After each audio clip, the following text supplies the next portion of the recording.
the stuff for the new feature I was showing you earlier today. And I think it's so funny how like sometimes talk to you'll talk to AI and then you'll say like, "Hey, this is kind of the tone that I would like you to explain it to users whenever you bring back this information," and then it literally will put like next to the icon, "Hey, so for your casual friendly bettors, this is what I would recommend." Yeah, And it it always actually literally shows in the card casual friendly. I'm like, oh my god, that's like one you of can my be so favorite. It's smart like and one of so my stupid at the same time. It's one of my. Sorry, I'm pulling up all of our stuff so that I can have everything ready. It's like one of my favorite things is how sometimes AI will be like AI sounds like a narc, like all the time. It's just like, oh, your cat, just me, your cat is like, or you know what it sounds like? Did you ever watch BoJack? No, Oh, dude, BoJack. BoJack Did you like Horseman. Rick and Morty? Yeah, Yeah, BoJack Horseman. yeah, BoJack yeah. Rick and Horseman's Morty's the great. best. Yeah. Right. So BoJack Horseman is even better written. And there's a guy. I can't. I'm not gonna spoil it all, but it's these three kids that are on top of each other, and their name with a big trench coat. And their name is Vincent Adult Man, and they go up and they say, I'm just doing business stuff," and it's just really funny because AI talks like a combination of Vincent Adult Man and a narc. So, anyway, That's you're such a good watching. analogy. Yeah. Yeah, you are watching and listening to Dad's Bet Baseball. Um, and um, and I'm Adam Rosenberg, and with me as always is CJ Buskey, aka Slippin' Jimmy. And CJ, we're gonna kick off with some baseball talk that wasn't structured, but there was some changes that came to it in the last couple hours. Do you want to kick us off as I tell Scott that I cannot record tomorrow? Go. Are your Phillies going to sign Bo Bichette? Is this a thing? Possibly. What's going on? What? Not. I mean, I know the Phillies are like they have a ton of money to spend. That's something we've talked about a lot on this show earlier. I, I'm kind of. I mean, not like. Look, he's going to be a great fit no matter where he plays. But like, what does this do to Trey Turner? Well, so Trey Turner they were always going to move him to second base. And he's not going anywhere. Aiden Miller is on the team and is projected to come up at some point this year. He's ready. He's not totally ready, but he's going to be there soon. Not like Justin Crawford's like opening day center fielder. Which 12-1 is interesting, but not yet. Let him have a bad April and then we'll buy him. But the fact that they're taking the meeting with Bo, if Bo says that he's willing to move to third, that's a big deal. Because basically, Bo's gone at that point, obviously.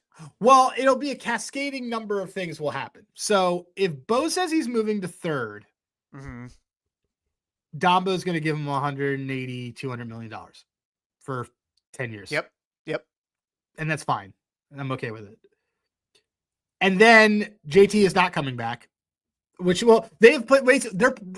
JT Realmuto situation right now is that they have JT Realmuto has found that he has no market. Like that's really the underlying thing. Shocker, by the way. He's been washed for like the last. I don't know, 3 years. He's not washed, but he's a catcher. They decline. There's nobody wants to give him. No one wants to give him the years he wants. No one wants to give him the AAV he wants. So that's just put that off to the side. Like the Phillies have all the leverage there because if someone wanted JT Realmuto, he would have been signed by now. So he was like, he's a arguably top 3 defense in his position, still very capable hitter for the second half of the season last year. Not like, and as absolutely manages the pitching staff well. If someone needed him, they would have taken him. Also, so the cascading effect of this is they're not going to pay Bo Bichette and pay JT Realmuto $34 million for 2 years. They're just not going to do that. So JT, they'll say buy or a 1 year $5 million deal. Like they'll lowball him. If they will also, what it also likely means is they will throw in Bryson Stott into a trade that they're going to get rid of, because Castellanos money has to come off the books too to pay for this. And that's 18 mil, 14 mil, something in that sense. They'll basically overpay for whatever just to take the Castellanos contract.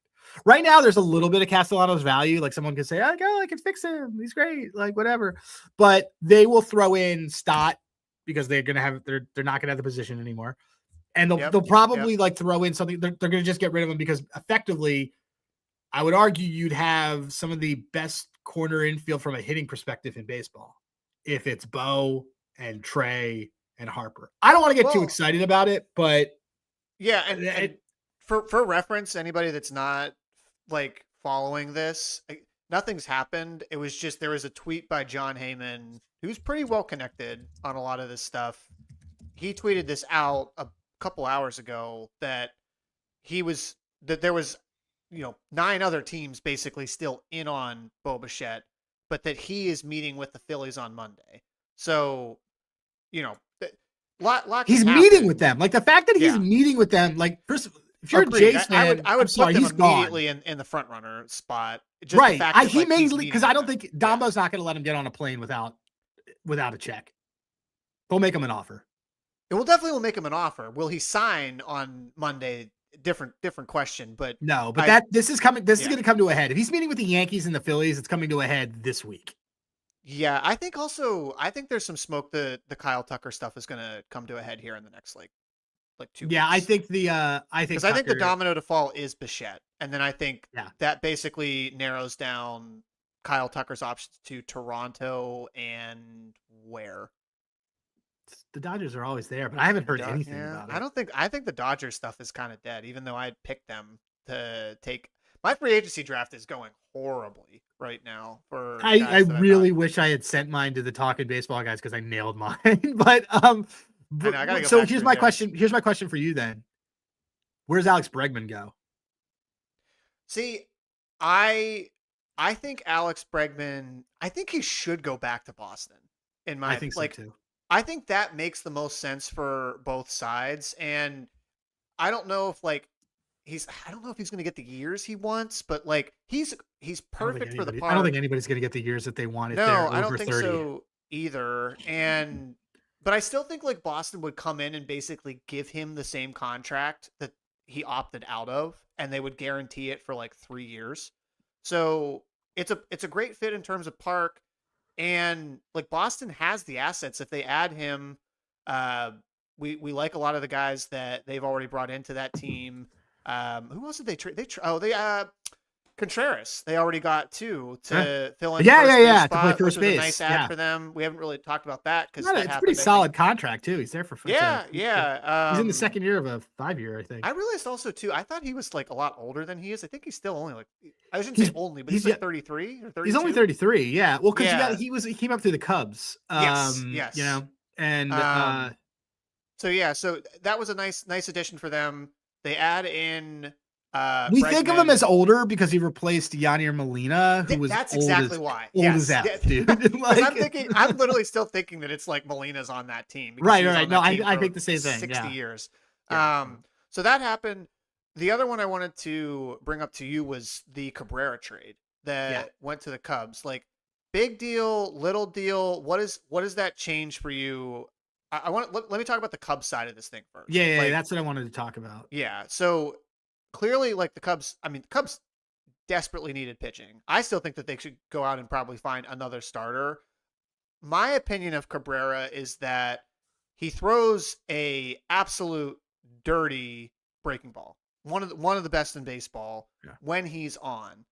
I also know from betting a lot of Edward Cabrera games that he is like extremely streaky in how he comes out and pitches. Like he'll have a string of like 3 or 4 really good games and then kind of regresses to the mean. Now I looked at his K- BB and I thought it was going to be worse than it ended up being. It's like 17% or so, which if you take pitchers that had thrown 130 innings last season, he is I believe, 23rd on that list. And I personally use K minus BB as sort of like my, hey, if you're above 20%, that typically means like you're very good at being able to with your command and strike guys out. So he's not as bad in that metric as I thought. He's actually fairly good, but like I guess my thought was they made the move, nice addition, but I feel like there's going to be more of a market reaction to this than there needs to be.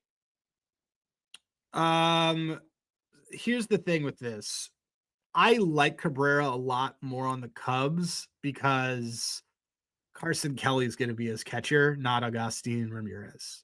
I think that okay, the explain. issues that you've seen with Cabrera, he basically hits a wall third time through the order and walks a ton of guys. Yep. That's not always a pitcher. That's a lot of times a catcher calling a bad game. And I don't think that the Marlins have had a good catcher. Someone tell me if I'm wrong, but in forever, especially last year, like Ramirez was a terrible defensive catcher and terrible at calling games. He was terrible. So I have to go look this up. Who were like Marlins catchers in the last? Mike Piazza. Keep going. So it's Pudge Rodriguez. Yes. Right. So I like it a lot. It obviously opens up room now for Robbie Snelling or White. Yep. Their rotation is still, and I'm just looking at it now, is still Sandy, Yuri, Ryan Weathers, Meyer, Braxton Garrett. And they have Gusto on there who I don't hate. And they have Junk, who I don't hate. And they have Mazer, who is 2 years removed from being very good. So here's the thing, and this comes to the main point that I was like, I can't pull the trigger on the Marlins win total, and here's why. The reason why is because I don't know if this what is that win total for listeners. What is that win total? So they just what did I put them at? I had them at 77, I think. I had them at 76 this year, didn't I? Look at my sheet. Okay, hold on. I think you did have them at 76. I'm on draft. I'm pretty sure I nailed that one right now. Well, I mean, their win total right now is 73.5. Oh, it is? I thought it was lower. Never mind. I'm seeing 73.5 on DK right now. Mm-hmm. What did I write in here? Hold on, let me see something. This could be just for some reason I did thought they opened at 76.5 and they went down. Yeah, okay. Probably so they went down to 73.5. I'll accept that. Because I was gonna say, so my original thought was at 77. You're basically expecting them to win 80 games, which basically you should be betting them to make the playoffs. And my issue is I don't know if this team's going to score enough runs to do that. I think this team's going to have top 3 rotation in baseball. I actually absolutely think that. I mean, and the reason why I think that you can bet them to be 10 games under 500 and still go 10 games under 500, which I think that they are very capable of doing. And they will have, like, I love Fairbanks on that team. They have Chris Morel. They got stuck with him this year. Yeah. They have they made a bunch of weird trades. Like they re-signed like Norby. They got a good young team and they got good young guys who can hit. And I think that they can do. I think that team can put together 74 wins. This is a bet. So let me go to non-friend of the program. Edward Cabrera's former catchers. Okay, so he came up in 2021. His catchers, since he's come up, Nick Fortes, Jacob Stallings, Sandy Leone, Peyton Henry, and then Liam Hicks. Oh God! And then Agustin Ramirez. So so he's had a arguably of pitch. Of so catchers. Wait, do we want Cabrera Cy? Oh man, I gotta look in a little bit more. His baseball savant. The one thing with if we believe that a strong catcher improves this, like it did with Boyd. Yeah. Maybe I'm just a little bit biased again, kind of like going over through some of his different pitch type. But if I'm betting someone for Cy, like they at least need to have like an average fastball, and his is not even like average. It's like well below average in terms of generating run value. So that's my only. Okay, he's counter 80-1. to Just that. for the record, he's 80-1. That's a Which pretty good price, actually. it's a great. Which I don't hate that. So, I know we came here to talk about other things, but I don't necessarily hate that, man. Matthew Boyd turned into an all-star and a like borderline Cy Young candidate on this team. I don't hate this, man. Like I think that, I mean, he has his whiff rate and chase rate and K rate is right there. He had 100. I mean, I think we got to take him for K leader. I think we got to take him for K leader, and I think we got to sprinkle on him for Cy. I think we have to. What was his? I also, let me look at his Sierra last year. I'm just curious on this. Like he has one of the best breaking balls. Okay, 23rd. No, he certainly that's my thing. Look, he all his hard hit stuff I'm blaming on his catchers. Well, also his hard hit though is like actually pretty good. Like his barrel, if you look consistently, hasn't been a huge problem for him. I think it's like on average around like 8% or so throughout his career. Man, I miss us doing baseball. It's just so good. We have such a different vibe when we do baseball. It's just like saying that. Okay, here's the only thing that I'm going to point out with Cabrera. And again, he can have some things fixed. He's still young. All right, if you aren't a guy that if you are a guy, sorry, let me rephrase this.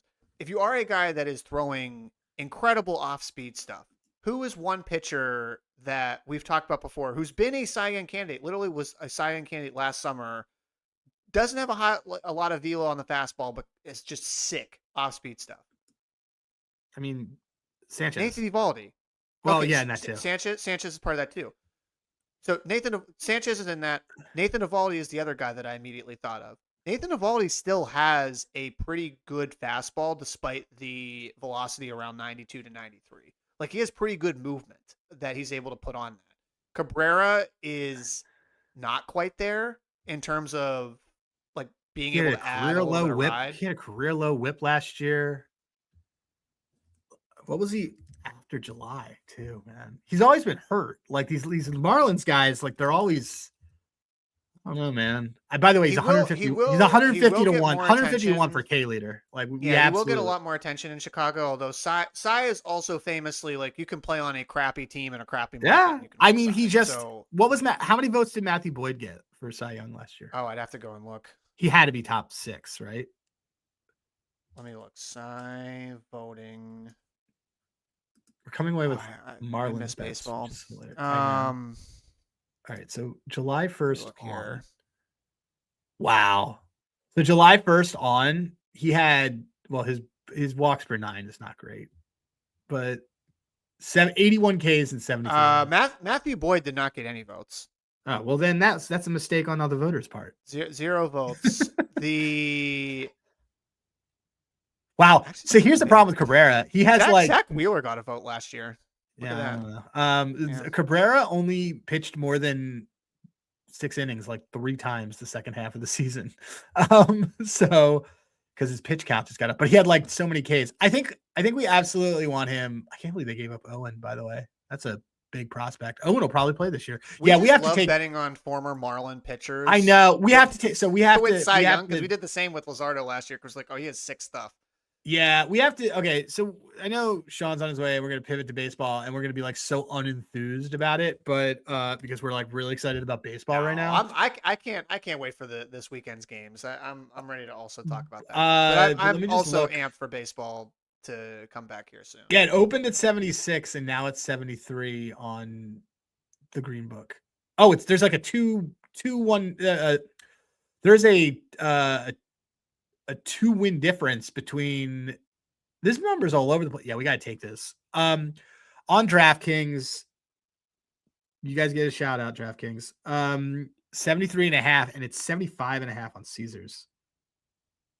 Oh, that's a mistake. Yeah, I'm taking this. So we're live on air. We just gave out a taking. I'm so glad you came into this thinking like, well, you're not selling me on that Marlins win over. And well, I'm glad you made me look. Yeah. I wonder why that I swear that opened at 76.5. It did open at 76.5. It got bet down. Certain that opened there. So I'm surprised. I mean, this team won Wow. 79 games. You know last what? year. You know what the White Sox win total is now? Talk about something we were on the right side of. What did we bet that 63? total at? We bet it at 63.5. We slammed it at 63. I'm gonna say it's up to 68. Yeah, it's 68 now. Yeah. We already have it in pocket. If you haven't bet that, I still don't hate it. The margin for me on that is up to 69.5. I would take it. Yeah. I think they win 70 games. I just took this. So Marlins over 73.5 win total. Ship it. It is a bet. It is going in my ledger. Great. I wanted this to have some sort of action in the first part of this, and we got it. We did, and we're probably gonna have Cabrera liability. Love it. So, all right, let's bring him in. That's a good warm up. Bringing in the heat. After there he is. Talking about baseball. Mr. Shawn Hardie is wearing one of my favorite shirts that he owns. For the people at home.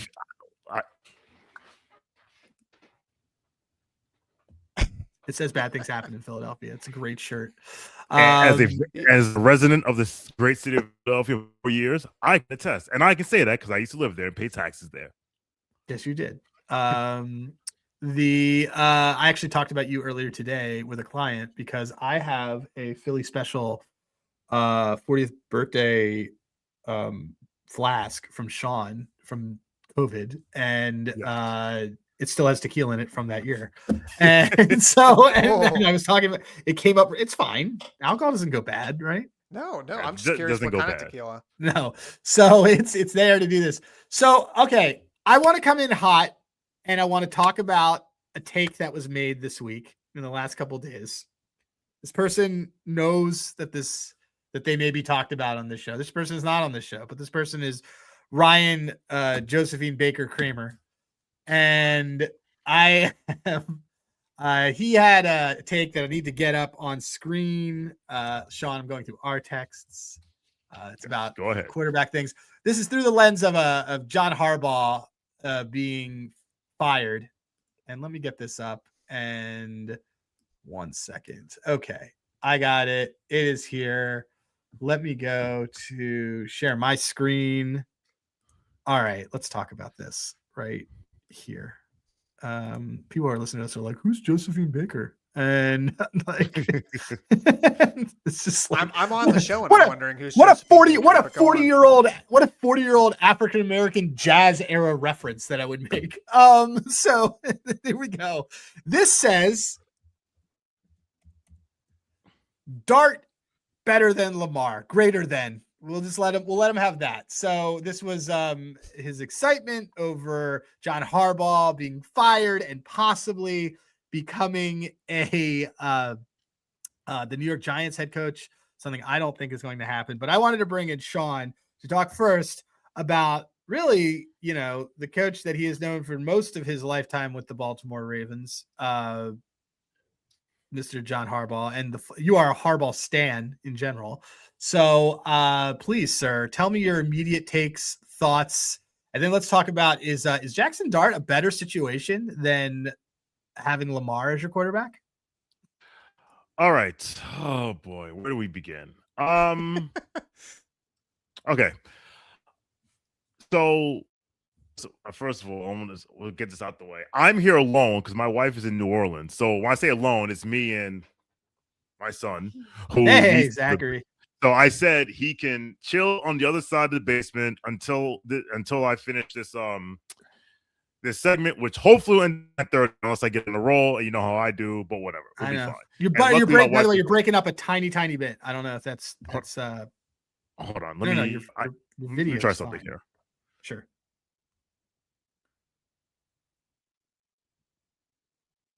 Also, just to comment, by the way, when you get the but sure from Adam, that's usually bad news.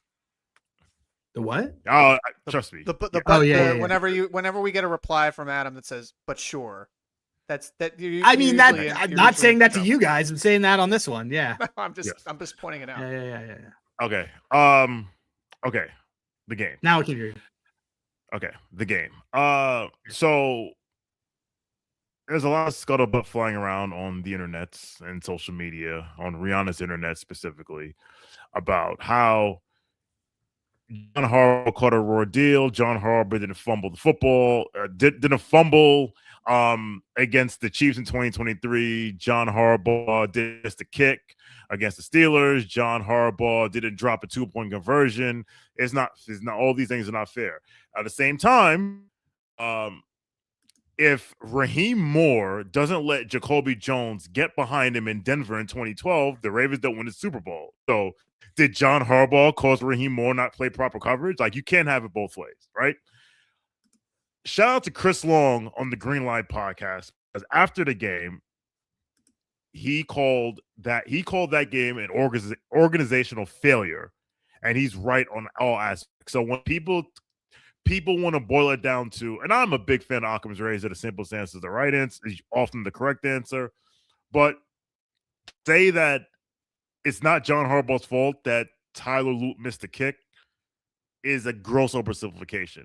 That game, the organizational failure. Let me tell you why. Yes, I took notes. Let's start from the end of the game. 2 seconds left in the fourth quarter. Missed 44-yard field goal by a rookie kicker who was basically handed the job in August.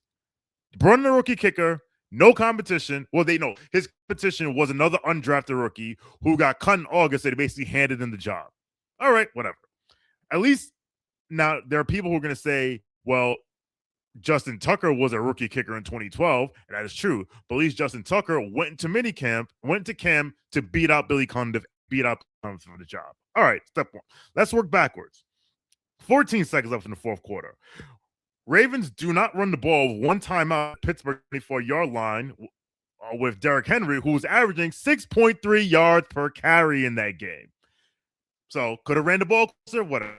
Let's go backwards. Also, just to point out here too, Sean, Heinz Field notoriously is the worst, very, very hard place to kick. Like one of the worst places because of the wind that happens over on the side that comes through. You guys get a wind tunnel on that other side. Yep. Sorry to interrupt. Keep going. No, dude. And we literally just saw Chris Boswell miss an extra point. Although, apparently it was tipped. I've heard that it was tipped, but whatever. We saw him miss that. Whatever. 47 seconds left in the fourth quarter. Keaton Mitchell returns the kickoff to the Baltimore 47. Baltimore has the ball at the 47-yard line, 3 timeouts. So you can call any play you want, including running the ball, Derrick Henry, who's averaging 6.3 yards per carry. 2:20 left in the fourth quarter. The Steelers, whose offense is anemic, will be being nice, score a touchdown on 6 plays, 65 yards in 1 minute and 25 seconds. 8:42 left in the fourth quarter. The Ravens scored TD they had no business scoring because 2 rushers come free on Lamar Jackson, and I think he was dead to rights. In fact, I did this. Where is this? I had a picture of it. Oh, I had a picture of it somewhere. But I have a picture. There's a tweet. I'll send you a tweet where it says, like, this somehow ended up being a touchdown, and it makes absolutely no sense. Like, talking about the Zay catch? The 50-yarder. The first 50-yarder, right? No one covered Zay the entire game. Like, it was just crazy. But in there is Lamar Jackson, and that ended up in a 50-yard touchdown pass. You know who else has done something like that? You know who else did something like that? Carson Wentz. Don't say. Well, Jadeveon Clowney killed him. What's also crazy too is that last drive, Sean. This will get forgotten. It was 3rd and 7. The only reason that they even had a chance to throw the ball likely was that Lamar was dead to rights on that play. He was about to get sacked for like a Jalen Ramsey decided to throw the game at that very moment. And he somehow got out of that, got it to 4th down, and then made an insane play to likely as it was. So that was like there was like 4 instances of that in that game. That was, by the way, the moment when I bet the Texans was when I watched that happen, because I knew that things are going to happen. And I was like, when I decided to myself, I said, I don't care what the number is, but just watch Jalen Ramsey. And then literally the only thing that CJ Stroud can do very, very, very, very well from a passing perspective is throw up, top, and over. And like, that is the Nico Collins route. But anyway, keep going. All right. So they scored that touchdown because 2 free rushes come at Lamar. One from the edge and one up the A gap. The guy came up the A gap should have been blocked by Daniel Falele, who is the worst right guard in pass blocking in football. So bad that now retired offensive linemen are calling him out on how bad he is. But guess what? Daniel Falele, despite being the worst pass blocking right guard in football, played every single snap this season except for 4. Whatever. 8:42 left in the fourth quarter. Steelers scored a touchdown on an 8-60-yard drive that started at the 40 because the rookie kicker, who got brought up no competition, kicked the ball out of bounds. In fact, did you know that the Baltimore Ravens led the league in kickoff penalties this season with 8, 4 out of bounds, 4 that did not land in the landing area? But, let's just hand him the job. 13:29 left in the third quarter. Kyle Hamilton gets hurt in friendly fire for Louis Gilman, leaves the game. At this point, I literally, when I saw Kyle Hamilton get hurt, and I was like, that looks like a concussion. If he might not come out the game, you know what popped in my head? Bet Steelers money line, because Kyle Hamilton is literally the glue that holds that defense together. He's fantastic. Louis Gilman was acquired in a trade with the Ravens near the trade deadline for Odafe Oweh. Odafe Oweh, who had 23 sacks in 67 games for Baltimore, had 7.5 sacks in 12 games for the Chargers this year. The Pittsburgh offense went from 3.9 yards per play, 37% success rate, and a negative 0.27 EPA per play to 6.9 yards per pass play, 60% success rate, a positive 0.44 EPA per play after Kyle Hamilton went out of the game. 4:21 left in the second quarter. Lamar had a 20-yard run. From unexpected points. That was what a drop. What a great stat. Also, I was trying to make the case to Adam the next day. I was like, the Steelers definitely didn't deserve to win this game. And I looked immediately at the EPA. And I was like, shit, the EPA says otherwise. They actually were the better team. Well, the EPA, because they gave up 1 billion explosive plays. They outgained them on everything else, but yeah. Shout out to Warren Sharp. He's the one that came up with that stat. All right. So 4:21 the second quarter. Lamar 20-yard runs at Pittsburgh 23. Called back by holding by center Tyler Linderbaum, which results in 3rd and 17 that we punt. The offensive line has been an issue for the better part of 2 seasons, but our GM Eric DeCosta said this summer, and I quote, "I don't have anything to do this offseason." Aaron Rodgers has 3 games this season of over 250 yards passing.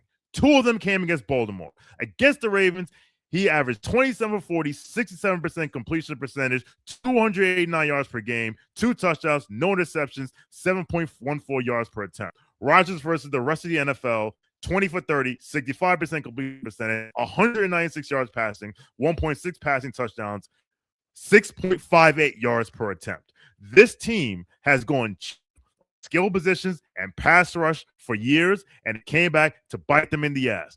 The majority of this team's resources go to linebacker, corners, and safeties. They stink. Do you know which player average had the most yards allowed by pass plays this season? That would be former All-Pro, former Pro Bowler Marlon Humphrey, who allowed 831 yards. 831 yards. You know who's number 2? Our other corner, 810. The Baltimore Ravens literally have the 2 worst corners in the league starting, but they tell me that we're the best roster in football. There are 78 players in the NFL that had at least 5 sacks this year. How many of them played for Baltimore? I'll give you a hint. Less than 3. It's 2. Draymond Jones, who had 7, but 4.5 of them came with Tennessee, and Travis Jones had 5. Yes, our team leader in sacks had 5 sacks this season. Just to put that in perspective, 32-year-old Jadeveon Clowney had 8.5 sacks, and he didn't start playing till week 4. Cam Jordan, who's 36 years old, had 10.5 sacks. Von Miller, who's 36 years old, had 9 sacks. Calais Campbell had 6.5 sacks. Von Miller had 9 sacks this year? Yes. Calais Campbell had 6.5 sacks this season, and he's 39 years old. But I'm going to go back to again. Stopper. Calais Campbell's a run guy. That's even crazier to me than the Von That's Miller crazy. One. Yes, but go back to Jadeveon Clowney. Again, 8.5 sacks at age 32, and he did not sign the Cowboys to week 4, which means for the first 3 weeks, he was sitting on his couch drinking a beer. And did the Baltimore Ravens call him? No. That game was an organizational failure. As I said for years, Lamar Jackson, along with Kyle Hamilton, and to a lesser extent, Nnamdi Adebayo, covered up a lot of stink on this team. And when he could cover up stink, we saw what happened. Speaking of Lamar Jackson, can we get to this tweet? Yes. The last time I came on the show to talk about the Baltimore Ravens, I said that I brought up about how Nick Wright wanted to exclude the bad actors and the racists when talking. Like, we should discard them. And I said the problem is the bad actors and the racists got licensed to kill Lamar because Bill Polian said he should be a wide receiver.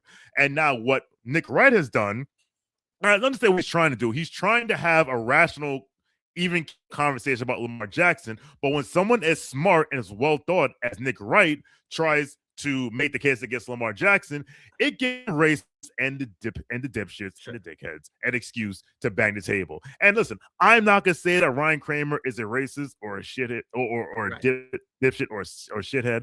But when you try to tell me that Jackson Dart, who is in the blue tent every game once a quarter, every other minute, who won 2 games this year, is better than Lamar Jackson, it makes me think of, listen, this country's already gone down the drain, but that's even worse. Listen, when Jackson Dart has 41 touchdowns and 4 interceptions in the season, then we start that conversation. When Jackson Dart wins 2 MVPs, we can start this conversation. When Jackson Dart wins MVP, we need number 2 receiver, we can have that conversation. Then we can entertain that conversation. When he has 2 1,000-yard rushing seasons as a quarterback, then we can entertain that conversation.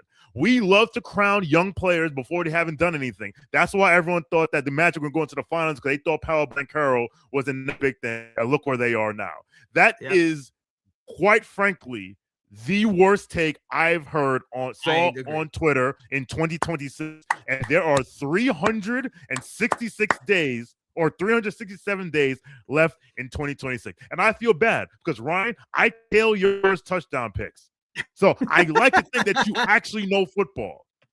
And do not think that John Harbaugh will walk to your franchise and set the culture. Because while he was a bit of a culture setter, the culture was set from the day he walked into the door.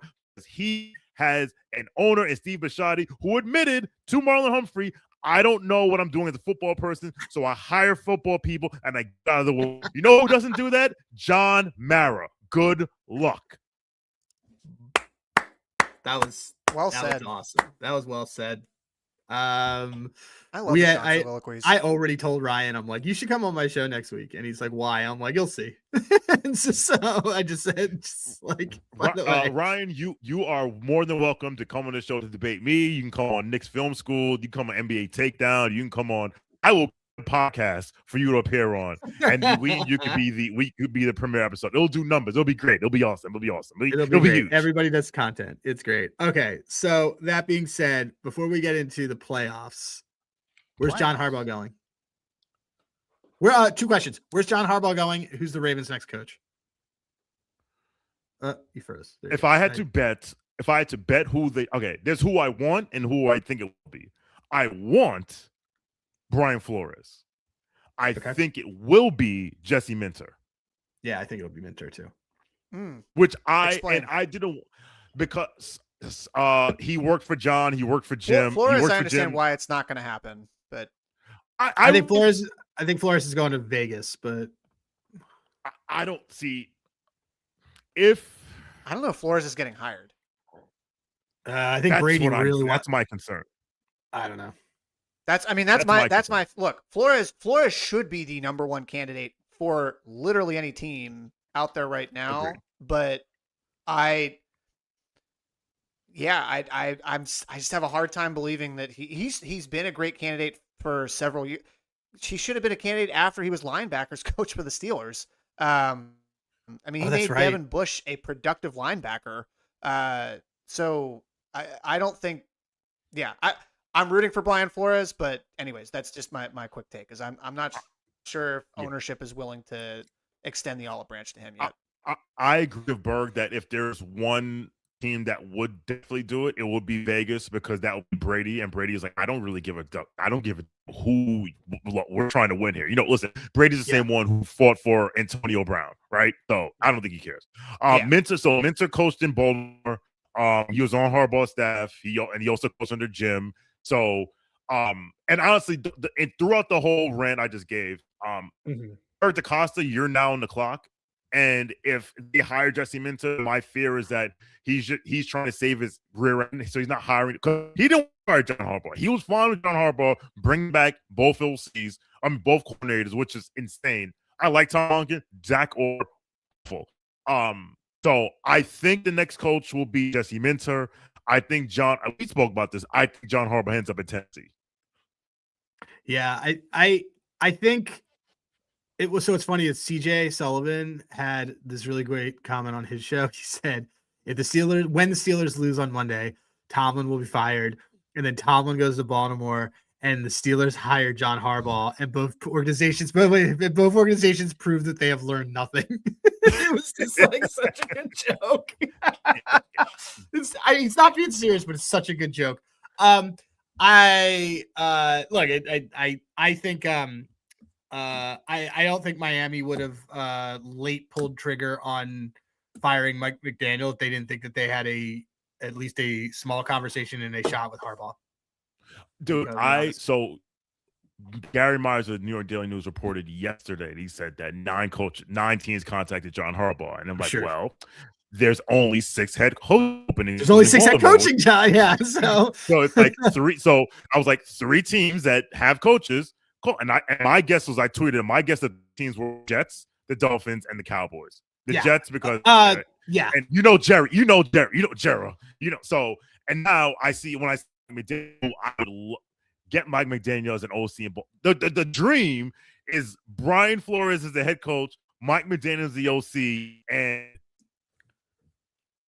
insert someone here as DC. I don't care, but I think it'll be a defensive coach, because that defense is absolutely awful. It's not. The defense has been the worst defense in the league in 4-quarter EPA per play since 2021, which is across 3 different coordinators. So clearly, it's not a coordinator issue; it's a talent issue. And again, Eric DaCosta, you're on the clock, because I would have fired your behind too, because everyone needed to go. Yeah, one last quick thing, Shawn, and then let's get into some playoff futures, since I know that the leaders got posted. But did the Ravens just fuck this up by not hiring Mike Macdonald after 2023 when they lost at home to the Chiefs in the AFC Championship game, and it was pretty clear that they had sort of reached the end with Harbaugh? Should they have just said parted ways and hired Mike Macdonald then? I literally said John Harbaugh should have been let go after that game. Literally the day after that game, I said John Harbaugh should be go, and we should hire Mike Macdonald. And I said that, and a lot of people said I was crazy, I was foolish. That's crazy because you won a Super Bowl during the Obama administration. And I said, we have the MVP of the league. We have a 2-time MVP of the league, and he's not getting any younger. And we wasted 2 years of prime trying to do the same thing over and over again, expecting a different result. And the fact that John Harbaugh wanted to bring back Zachary Moore, a guy who never called plays on any level before in his life, in a Super Bowl or bust season, let you know it was time for him to go, because the game, I don't say the game had passed him by, but he wants to do his things a certain way, and it just wasn't working. I don't think he has I don't think he lost his fastball. All right. With that, real quick, we haven't even said thank you to our sponsor, Hall of Fame Bets. Shout out to Hall of Fame. All 3 of us have it, so it's going to make this next segment very easy. You can do the QR code. We use it for everything. One of the great things about it, and we'll probably all reference it when we're looking at props, is that you can see how teams do against different percentile defenses and offenses, which I think is important. By the way, surprise, surprise, the Ravens offense tends to be on the bottom part of that, despite everything that's going on with them. And it's very interesting to cap them on Hall of Fame Bets. So Hall of Fame Bets, use code DADS. If you are a first-time listener, you get it 25% or 50% off your first month. I don't know why I said 25% of the last 2 shows, but it's 50% off your first month. So that said, We got 15 minutes because I promised Spencer that this would not be a crazy long show, and Shawn has to record a bumper. So what we're going to do is, here's what we're going to do. We're going to each say a prop, then we will go to the leaders market, and I will get some ideas from you guys on leaders, and then we'll see how that goes, and then we'll do another prop, and then we'll do parlay and get out. Okay? So, Yeah. CJ, start with you. Give me a prop that you like this weekend for super wildcard weekend that you love. Prop this weekend. I love Brock Purdy over 9.5 first half rushing yards plus 116 on DraftKings. I fucking love that. That's awesome. Show's over. That's one of my favorite plays on the board. It's great. Keep going. Turn off the mic. Yeah, man. I mean, he's hit this like 73% of the time. I'm going to share my screen. I'm going to share my screen on. Okay, you can pull them up if you want. I'll pull them up. But hit rate on this, by the way, is insane. I don't know if we can in the web version if we can look at the first half. One of these, but you just have to go to trends. That's right, not the player search. Trends. Yeah. So if you go to player search, you should be able to find this one. I got it. Keep talking. I got it. He traditionally, he's actually like a decent running quarterback. Just in general, he like does move around quite a bit.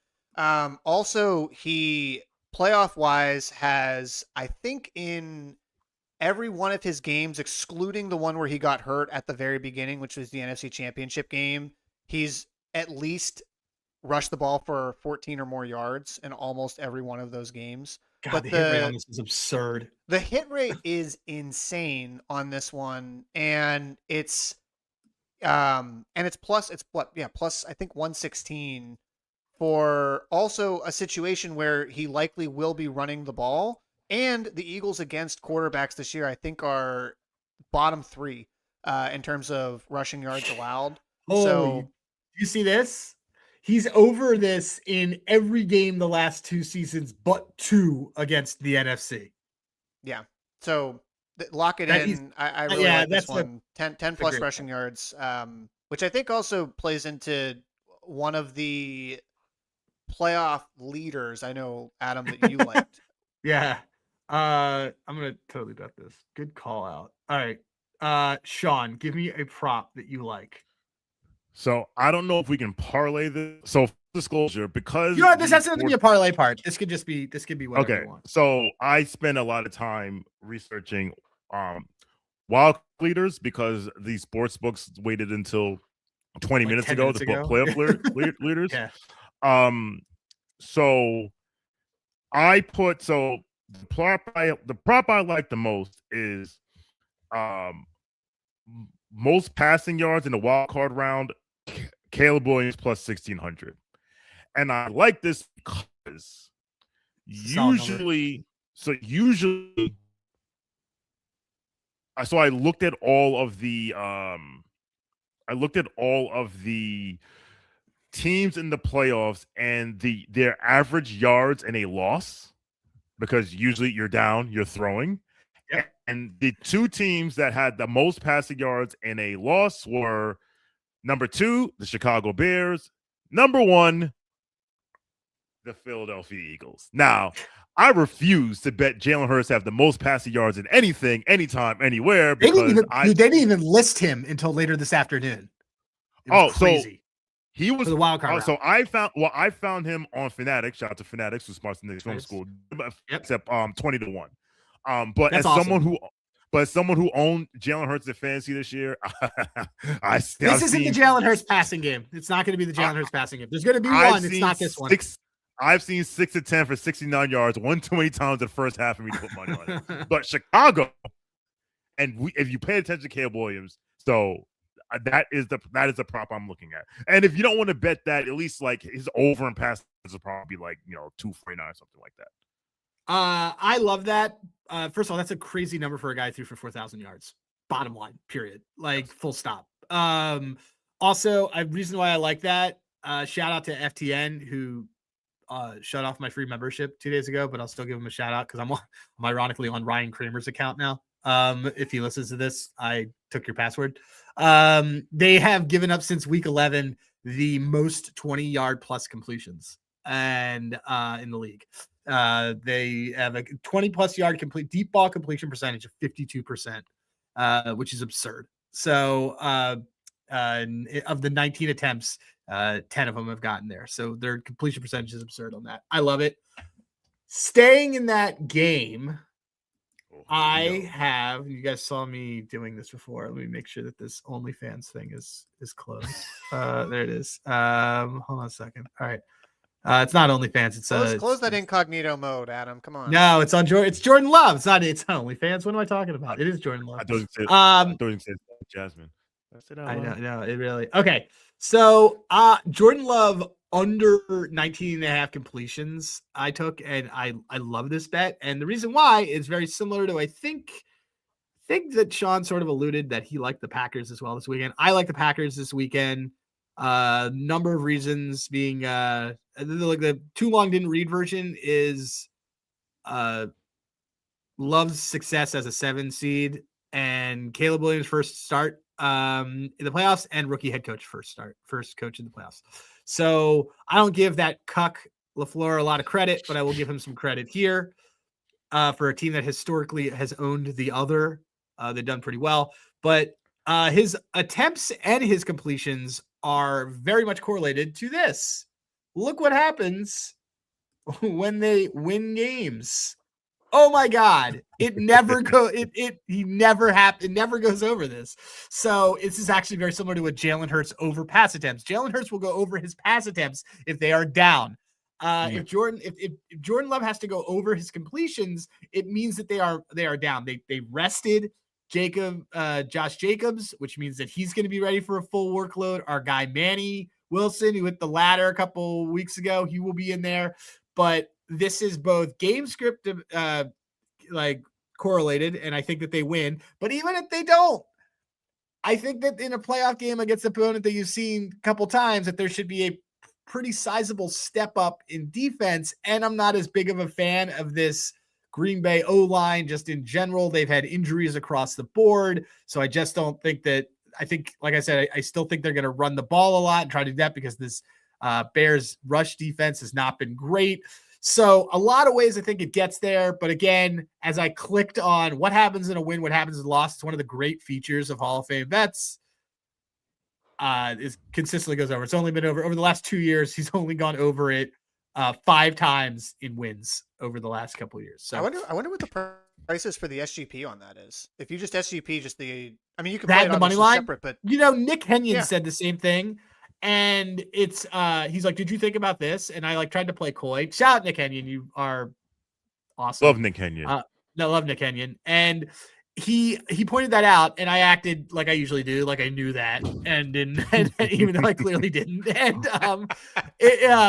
the truth is, I did want to keep it separate from the result because I do think that there's a lot of ways that it could get there, and it's playoffs, and some weird things could happen. But that is the best way to play it.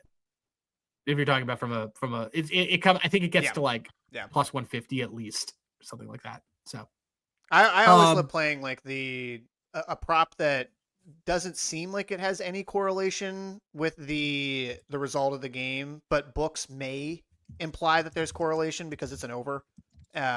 So that's one that if you do an under versus the win, then you might get depending on the SGP model a little bit of some negative correlation there.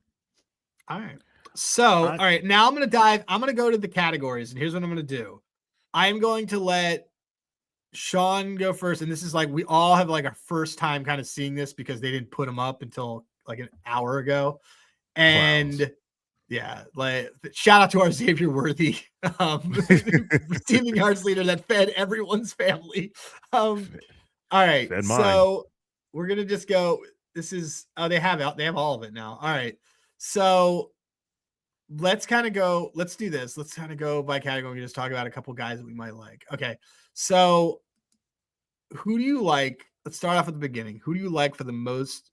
CJ, who do you like most passing yards? I'm in the blue book. Most passing yards in the playoffs. I will, as you're looking at it, I will read off just a couple points that I think are important. That the passing TD leader, generally speaking, across the board, it is very difficult to win a category unless you go to the Super Bowl. You don't necessarily have to have a bye or do whatever or play all the games, but only once in the receiving category specifically has someone led in the category since 2018 and knock on the Super Bowl as Devontae Adams in 2019. But let's talk about most playoff passing yards. Who do you guys like for this thing? I'm trying to find this on the blue book and I can't find it. You might not. Okay. I'll tell you guys. I have odds in front of me for Bet365 too. Yeah. I can pull up.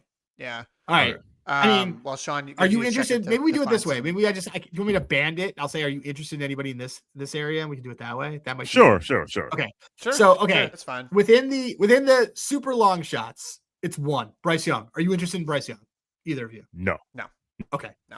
In the 20-1 to 40-1 category, we have Brock Purdy, we have Caleb Williams, we have Jordan Love, we have Justin Herbert, and then we have Aaron Rodgers. Do any of those guys interest you? All of them except for one. Okay, I know that one is. So then, CJ, what about you? Like, I'm assuming the exact same answer, and then we can kind of dive a little bit more into them. You're not interested in Aaron Rodgers? I'm not interested in Aaron Rodgers. I also think it's crazy that Caleb Williams, by the way, has the same price per passing yards leader for the playoffs that he does for the wild card weekend that Sean just gave out literally 6 minutes ago. And so does Jordan Love, which tells you everything. Crazy. Which tells you, well, that's telling me that these guys are priced to not make it out. Neither of their teams are making it out of the divisional. That's what it is. I agree. So, do any of these guys interest you? So, my theory is I think Chicago is going to lose wildcard weekend. Okay. If they don't lose, they're going to the Super Bowl. Okay. So that's why but so I would, but okay. So it's Caleb will be Aaron Rodgers. They're all the same odds. They're roughly the same odds. They're all 20-1. So if I were to rank them, Aaron Rodgers is under jail, and then it's Caleb, and then you said it's Brock. Who's the other two? Justin Herbert, Jordan Love, Brock Purdy, Justin Herbert, Caleb Williams.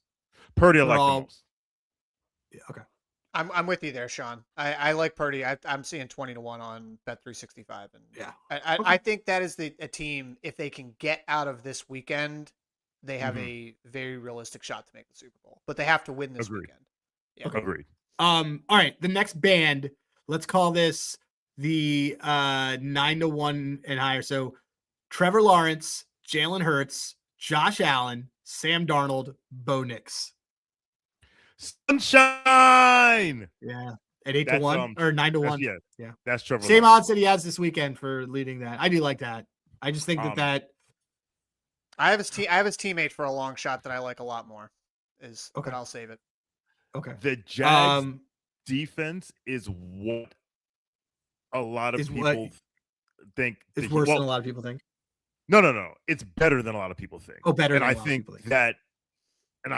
that they have a realistic shot to go to, like, the way everyone. Okay, you know what it is? The way everyone is like, oh, if CJ Stroud could just be decent, throw the ball forward, the Houston defense will carry them to the Super Bowl. Right. That's Jacksonville also. Yeah, and they have the better quarterback. I agree. And I also think I know CJ well enough to know that I think that this is the person. So I'm sorry if I'm scooping it, but I think Parker Washington was such a fucking grab for that team. Or such an awesome dude for that team. Okay. And I'm assuming that with all that said, so it sounds like what we're all saying is like, we're not really even interested in making a bet in this category, to be totally fair, is what it really sounds like. Brock Purdy to me is the only guy that I'm interested in. Okay. I'm going to add that to my slip. Brock or is Brock or Sunshine for me. Okay. Cool. Because I'm not, you guys don't want, no one wants May or Stafford, so that's fine. No. Okay. All right. Playoff receiving. Okay. Most playoff receiving yards. This is really, really long. So I'd rather ask you guys, do you have guys in mind that you like? I am scanning this and looking. Brian Thomas Jr. I'm like ready to. Oh, look at that. I didn't expect that. Okay. Brian Thomas Jr. is 60-1 on FanDuel. It's a stupid price. I see it. I'm looking at it. Tell me. Stupid price. We both just agreed that we think there is a very real shot for Jacksonville to be able to make the Super Bowl. They have a lot of makings of a team, both defensively and offensively, that can do it. you have to pick a player that's likely going to make the Super Bowl for a receiving yards leader. And Jacoby Myers is 35 to 1, which isn't terrible, It's but not the what he impression, does. huh? It's not what But he does. He's not. it's not what he does. And Brian Thomas Jr. is way too talented of a receiver on a team that can make the Super Bowl and have explosive plays to be that number. It's a stupid number, 60 to 1. All right. I'm on the same book that you're on, CJ. So I'm gonna look at these now. Yeah, DK Metcalf, LOL. Yeah, Brian Thomas Jr. is a good one. Yeah, I don't really like. Yeah. I think I'm good here. Puka's even money. That's but it's even money. It's not a good number. Although I will say, Devontae at 15-1 is not terrible. That's not terrible. Other than that, there's nothing else out here I really like. So I like the tight ends a lot. I like it across the board. I like the tight ends because I was looking at one tight end specifically. So I like Dallas Goedert at 55 to 1. And because I like the Eagles to make a run. Dallas Goedert actually was leading in the receiving yards last year until Xavier Worthy. I like him a little bit. To your guys' points, like I Colson Loveland at 80 to 1 is interesting too. I'm really sparking around a tight end just because I find them to be pretty game script proof for the situation. AJ Barner is really crazy. I think at 175 to 1.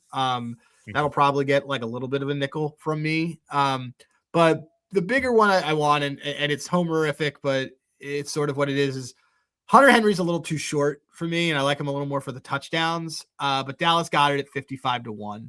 I like for receiving yards leader. I have one that's a little bit shorter too that I'll just throw out, and I think Sure. we have him for wild card leader receiving yards, and it's Stephon Diggs. I love that. Wait, I love that play. Yeah, I think it's 18 to 1. I'm trying to see if I can find a 20 to 1. Maybe I'll see if I wait on it. But yeah, obviously you're not getting as great a price as we just said with Goddard or with Brian Thomas, but he's also not in the Puka, JSN camp in under 10 to 1. You still get him almost at 20 to 1. And the Patriots have a pretty clear path if they can be able to get past the divisional round. So Stephon Diggs at 18 to 1, I like a lot too. Yeah, I liked Stephon Diggs at 22 to 1 this weekend for most receiving yards, and part of that is because he kind of like loves primetime too. He has 100-yard games in 4 out of the last 5 primetime games. This is a true primetime game. Again, he's sort of that game script proof of that underneath guy that they'll like go to if there's trouble. So I do like that. Kayshon Boutte, by the way, at 100 to 1 is really interesting given that he's the deep ball guy. Like he could have 3 games of 55 yards and like you only need like 220 to do this. Like you're not getting back to back 100-yard games, So anyway, I like that. My slip currently has Brock Purdy 20 to 1, Dallas Goedert 55 to 1, AJ Barner 175 to 1. Okay. Playoff rushing yards leader. We're basically, by the way, guys, we're probably not going to get to another prop because I think that we have enough here that we're having fun with this. So, who were you thinking before you saw numbers on most rushing yards? I looked at Woody Marks. I'm seeing 22 to 1 for him on. He was on my list too. Yeah, me too. Yeah, it's probably Woody Marks. Listen, I'll say this. Berg knows Harbaugh, and I wanted to find reasons to send the Chargers to the moon, but they can't really block that well, and I would be silly to think that they can go on the road with a shaky offensive line and win multiple playoff games. Yeah, I think Woody Marks is the guy for me, and also Kyle Monangai, because again, I think if the Bears win, I think they can get to the Super Bowl, and he's 33 to 1. I have to jump out of here because this boy will stay up all night. But want to say I love being on the show. I don't know why you keep you're having out? me back on. Yeah, I Because gotta you're get the out of best here. guest. You're our Colby. You're our Colby for football. You just too kind. I'll leave you guys with two tidbits. One for wild card round. Yep. Receiving. Since they went to 7 teams per conference in the playoffs, so that's the last 5 seasons. The wild card receiving yards leader has lost in 4 of the 5 games. The only time they won was 2021, and the average seed of those of the team with the player with the most receiving yards or wild card round is 4.6. It was a 3, a 2, a 7, a 6, and a 5. Last thing I'll say, I think the Bills are going to get punched in the mouth this weekend by the Jacksonville Jaguars, and Bills' lowest scoring card team is 25-1. Ooh, I like that. Oh, that's a good one. Shawn, before you leave, we would normally do this with you after the show, but whatever, we're going to do it now. Do a bumper now as if you went through the too, and we're just going to, and then Spencer will cut it out and do it. Okay, this is just like a promo for the show. Okay, right? Yeah. You've done before. Yeah, Go. 3, 2, 1. Hi, I'm Shawn for W. Check me out on Dad's Bet Baseball and Football, where I give my best bets for the wild card round and absolutely drag someone who has something not nice to say about my Baltimore Ravens. See you soon. That was perfect. Spencer, I'm sure you can do something with that. Yes. That was great. Gold. All right, Shawn. This is all right. So CJ, I have a rushing leader. I really no, want. that's fine. Oh my God! Can we please finish the rushing leader because I have into it. I'm now telling. Hold on, wait. Hold on. I'm telling Scott I can do it. We have to do it tomorrow now. 10 a.m. All right, cool. All right, go. What do you like for rushing leader? I was not prepared. Just after we got done, that's fine. We can wrap after this. But no. I wasn't. I wasn't prepared for this. Like I like it. That's the moment. I was like, I didn't think about it. But like these are all things I like. Woody Marks is who I like. I think Woody Marks could run for 200 yards this weekend. But yes. I think Woody Marks could be. Is there a price for him for wild card weekend rushing leader? Yeah, it has to be, right? It's pretty good. I'll have to find it. But no, I just agree on it. Playoff rushing yards leader. Even though we just bet we said, hey, 25-1 that the Bills are the lowest scoring team. Josh Allen 175-1 as playoff rushing leader just seems kind of bonkers to me. Josh Allen at 25-1? No. 175-1. Yeah. For playoff rushing yards leader. No, I mean I get it, dude. I like the May one a little bit more, but like I the angle totally makes sense to me. Except James Cook on that team. That's the thing where that's true. That's true. What was what price that we got on? It's like 100. They moved it to 175-1. I think the Drake May wild card weekend rushing leader at 175-1 is a bonkers price. Oh, that was the wild card. Oh, right, the wild card. I was so sorry. There's not even a price I see listed for him for playoff leader. No, that's so funny. Yards. So wait, hold on. Is Hurts even on here? Hurts isn't even on here. At least on FanDuel. And the only other reason I bring up the Josh Allen one is because there is no way that most of the books have this priced correctly, because Bet365's price for Josh Allen for playoff rushing leader is 50-1. So normally futures, you're going to get discrepancies.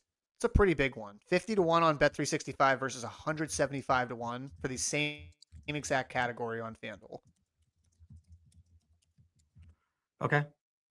I mean, look, he's capable of doing it. It's just that's basically like that's hero mode. Josh Allen. What would the path be? They got to make the Super Bowl. Look, it's a pizza money. I'm just saying it's no. I like it. The price itself is so long compared to some of the other books that I was looking at. I have to see. I don't know if it's even on DraftKings, but he's the only guy I saw listed as a quarterback too. Because you're right, I don't see Hurts here. Yeah. I don't see Hurts. It's so weird. Weird. The only one I'm interested in is Woody Marks, because I think Woody Marks can have such a monster game this weekend. Do you have it in front of you of what he is for the wild card weekend? Let me go look right now. Wildcard specials. He is. Oh, this is probably a bet. 18-1. Yeah, we have to take that. In fact, I like that more. I like that more than playoff rushing leader. I would have to take that because everything for me is built around him having a monster game this weekend. I would rather take that than the fact that he's 14-1 for the total playoffs, but he's 18-1 for this weekend. And I would say I see him at 22-1 for the total playoffs, but even still 18-1 for that's still so they're even still, you dumb. Have to. It's dumb. Yeah, we gotta take that. Where do you see that? That's on FanDuel. Okay, I'm gonna take that. That's definitely a bet. Okay, let's do this really quickly. Are you interested in anybody for I don't think you're interested in anybody for passing TD leaders, are you? Price wise, I did not love Darnold. anything. Darnold's interesting to me at 14-1. Yeah. Maybe. Yeah, I mean, here, I'm sorry, I'm pulling up prices right now. You see Darnold for 14-1, most passing touchdowns? Yeah. Where's that? DK? No, FanDuel. Oh, wait, sorry, I'm on wildcard specials, so that's also why. That's a good price. Because I'm just seeing this. I'm looking at two other books right now, and it's about 6 or 8-1. Oh, yeah. Now we have to bet it. So there you go. So yeah. Okay, so there's that. Okay. So that's the only one I'm interested in. Yeah, I agree. Like I'm just not interested in any of these. I don't want anybody short, and that's that. Okay. Receiving TDs. To give everyone just a note here. Players win the Super Bowl every year. 3. You basically want somebody who can get 3. So who do you like? As I'm going through this, going for the bottom down. I'm just looking, but like I kind of like George Kittle at 40-1 for this, assuming that they can. Then, again, it's basically a bet on that. I like the Kittle at 40-1. I like the tight ends in this category a lot. Same.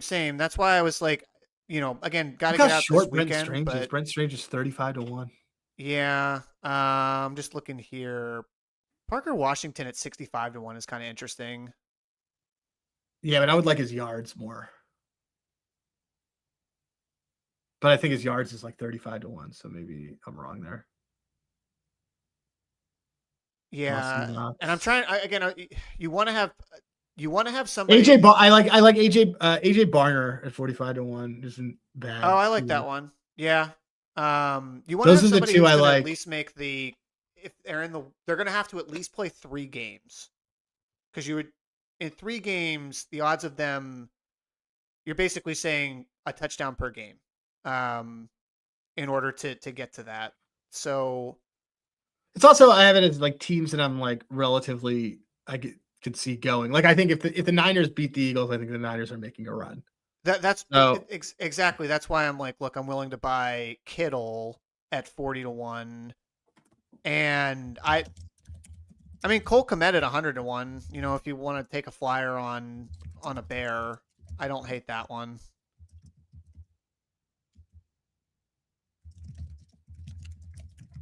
What's the other one? Dalton Kincaid at 50-1. I'm just giving out tight ends now, but tight ends are the ones that I would probably lean more in this category towards anyways. And I would have said, by the way, Cortland Sutton would have been interesting, but his price is not near good enough for me to place a bet on him at 27-1. Okay. All right. Rushing TDs. Trevor Lawrence 27-1. Yeah. Trevor Lawrence 27-1, and